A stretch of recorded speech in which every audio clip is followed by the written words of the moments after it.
پستان یا اسی طریقے سے ناف وغیرہ سے اگر کسی مرد کو یا کسی عورت کو تکلیف کے ساتھ پانی نکلا تو اس سلسلے میں وضو کا شرعی حکم کیا ہوگا، اس کی تفصیل۔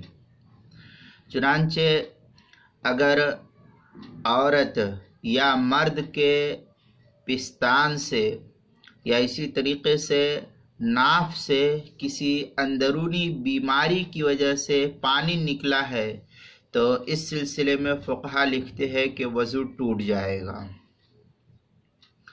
اب دیکھیں کہ یہ جو پانی نکلا ہے پستان یا ناف وغیرہ سے، اس پانی کے نکلنے کی وجہ سے کسی اندرونی بیماری زخم وغیرہ سے رس کر کے نکلا ہے تو اس صورت میں وضو کے ٹوٹنے کا حکم فقہا نے نقل کیا ہے۔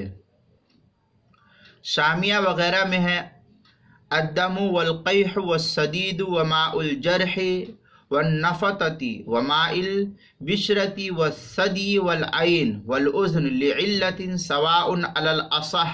یہ اس طریقے کی عبارت جو ہے فتاوی شام وغیرہ کے اندر نقل کی ہے، جو زکریا بک ڈپو دیوبند کا ہندی نسخہ ہے، اس کی پہلی جلد 280 صفحے پر۔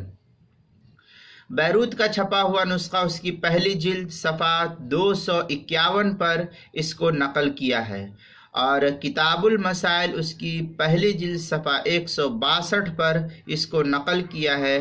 تفصیل ان مذکورہ کتب کے اندر دیکھ سکتے ہیں۔